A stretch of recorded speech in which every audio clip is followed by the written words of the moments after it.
जय माता दी दोस्तों, आप सभी का एक बार फिर से स्वागत है मेरे चैनल सोनी वीडियोस पर। दोस्तों, आज मैं आपको माता के 7वें स्वरूप माँ कालरात्रि की कथा सुनाऊंगी। दोस्तों, देवी कालरात्रि माँ दुर्गा की 7वीं शक्ति है। नवरात्रों के 7वें दिन माँ कालरात्रि की पूजा का विधान है। देवी कालरात्रि को काली, महाकाली, भद्रकाली, भैरवी, चामुंडा, चंडी और दुर्गा जैसे नामों से जाना जाता है। माँ कालरात्रि की उपासना करने से नकारात्मक ऊर्जाओं का नाश होता है। ऐसा कहा जाता है कि देवी कालरात्रि का नाम लेने से ही राक्षस, भूत प्रेत और पिशाच पलायन कर जाते हैं। माँ कालरात्रि की उपासना करने से ग्रह बाधा में भी छुटकारा मिलता है। माँ की आराधना करना भक्तों को शुभ फल देता है, इसलिए इन्हें शुभंकरी भी कहा जाता है।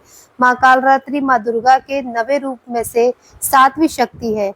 इनका रंग कृष्ण वर्ण जैसा है और इन्हें काला रंग अत्यंत प्रिय है। इसी कारण इन्हें कालरात्रि कहा जाता है। माँ कालरात्रि की 4 भुजाएं हैं, जिसमें बाएं हाथ की दोनों भुजाओं में कटार और लोहे का कांटा धारण किया हुआ है और दाएं हाथ की दोनों भुजाओं में अभय मुद्रा और वर मुद्रा में है।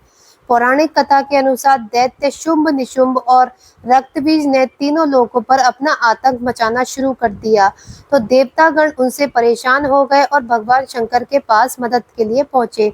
रक्तबीज के पास वरदान था कि जैसे ही उसके रक्त की कोई भी बूंद नीचे गिरती, वैसे ही और रक्तबीज उत्पन्न हो जाते।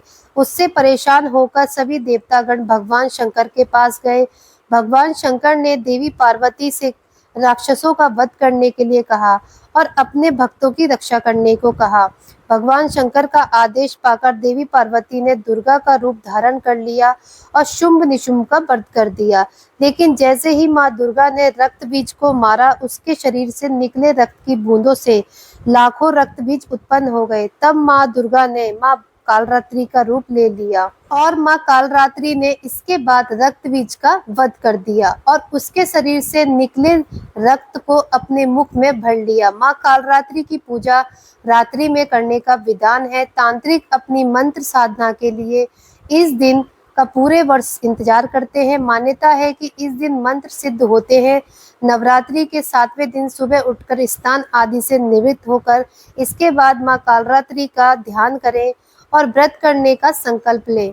फिर माँ कालरात्रि की मूर्ति की स्थापना करें और चौकी पर लाल वस्त्र बिछाएं और उसके बाद मूर्ति या तस्वीर स्थापित करें। इसके बाद माँ को गंगा जल से स्नान कराएं और उन्हें अक्षत, धूप, रात रानी के फूल, रोली, चंदन, कुमकुम आदि अर्पित करें। साथ ही माँ कालरात्रि के मंत्रों का जाप करें। माँ को भोग में पान और सुपारी चढ़ाएं। इस दिन माँ की पूजा करते समय उन्हें गुड़ का भोग अवश्य लगाएं। माँ कालरात्रि को गुड़ का भोग बेहद प्रिय है। भोग लगाने के बाद घी के दीपक और कपूर से माँ की आरती करें और प्रसाद सभी में वितरण करें। माँ कालरात्रि की पूजा का मंत्र है, या देवी सर्वभूतेषु माँ कालरात्रि रूपेण संस्थिता नमस्तस्यै नमस्तस्यै नमस्तस्यै नमो नमः। इस मंत्र से माँ कालरात्रि का पूजन करें। तो दोस्तों, ये थी माँ कालरात्रि की कथा। आपको ये कथा कैसी लगी कमेंट करके जरूर बताएं और साथ ही मेरे चैनल सोनी वीडियोस को सब्सक्राइब करना ना भूलें। अब मिलते हैं हम अगली वीडियो के साथ। तब तक के लिए जय माता दी। माता रानी सदैव आप पर कृपा बनाए रखें।